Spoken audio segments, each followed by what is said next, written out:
और पूरा देश ये जानना चाहता है कि ये अद्भुत और पहली बार ऐसी स्थिति बनी पूरे देश में। इससे पहले भी बड़े से बड़े आंदोलन हुए, लेकिन आज तक किसी पर AK-47 जो है सीने पे तान के, खास तौर पे जो मासूम छात्र जो अपने अधिकार के लिए लड़ रहे थे, उनको निशाना लगाया गया।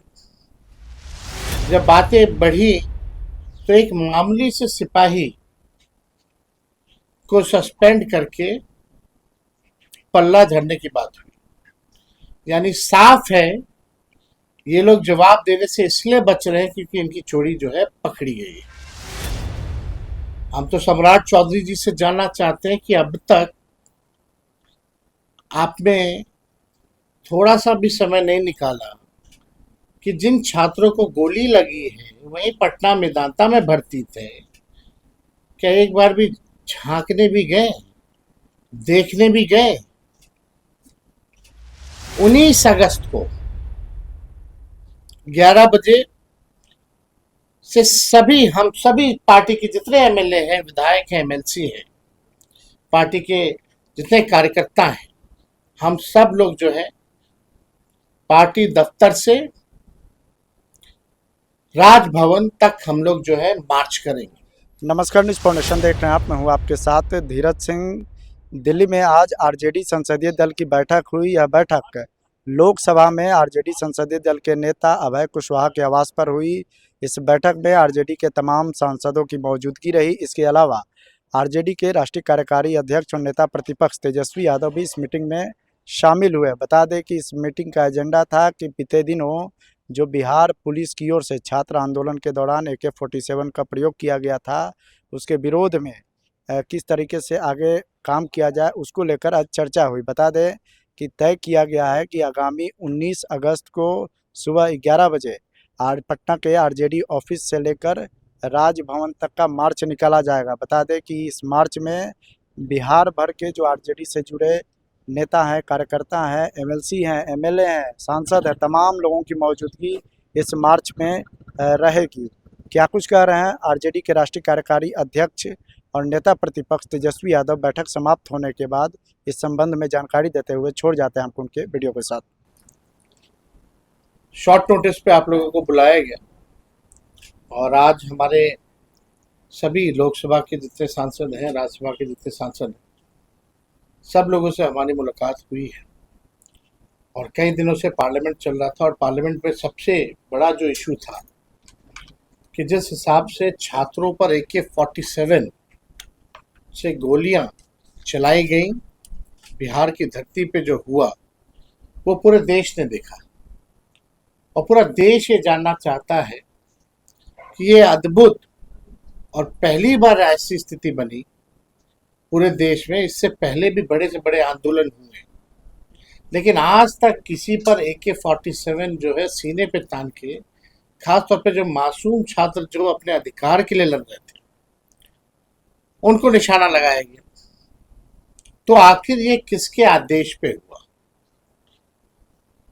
आप सब लोग जानते हैं कि सबसे पहले मेदांता में, पटना में जब भर्ती थे ये 3 छात्र, हम खुद स्वयं जाकर के उन लोगों से भी मुलाकात की। पार्टी द्वारा आर्थिक सहयोग भी किया गया, लेकिन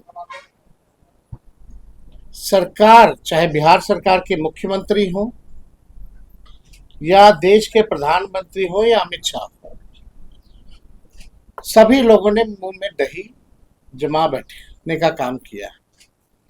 इस इशू पर लगातार विपक्ष और देश जानना चाहता है उनसे कि ये ऐसी घटना जहां छात्रों पर गोली चलाई जा रही है AK-47 से, आखिर इसका गुनहगार कौन है?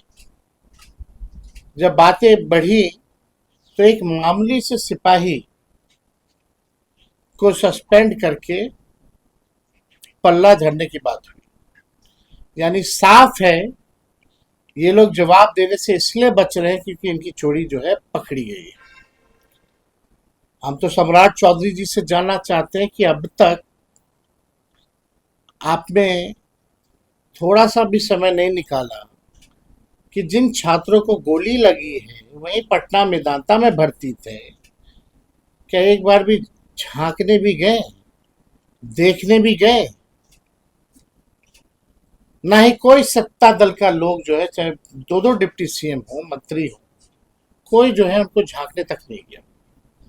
तो बात यह है कि कल को अगर और भी आंदोलन होगा तो बिहार को जो पुलिसिया स्टेट बनाने की जो कोशिश की जा रही है, और हमने पहले भी कहा था कि पुलिसिया स्टेट किसी भी कीमत पे हम लोग बनने नहीं देंगे। बिहार की धरती जयप्रकाश जी, कर्पूरी जी और लालू जी की धरती है, और किसी भी कीमत पे इसको पुलिसिया स्टेट हम लोग बनने नहीं देंगे।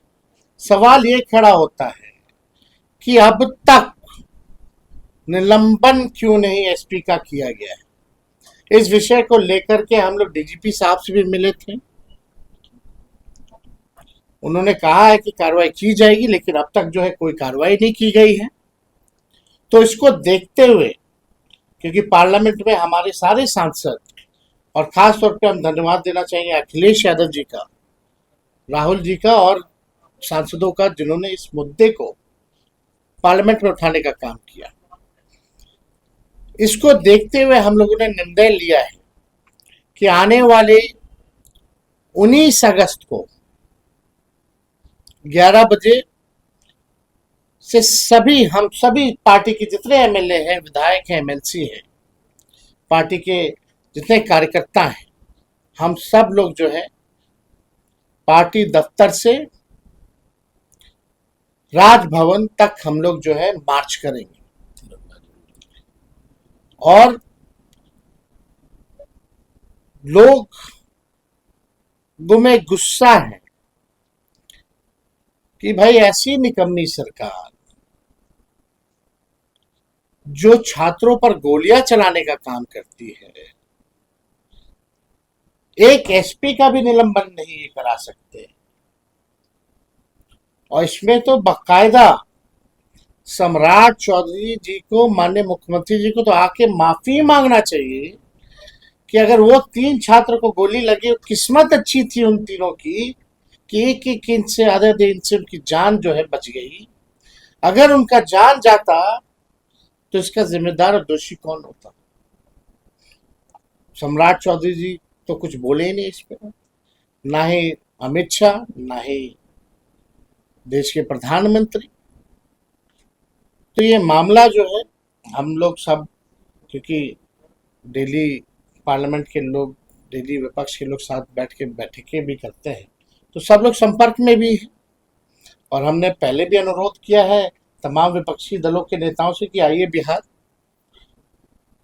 और लोगों को, छात्रों को न्याय दिलाया जाए और एक मिसाल पेश किया जाए कि आगे से किसी सरकार की हिम्मत ना हो कि किसी आंदोलनकारी के ऊपर गोलियां बरसाई जाए। तो इसलिए हमको लगा कि आप लोगों को बुला के इस विषय में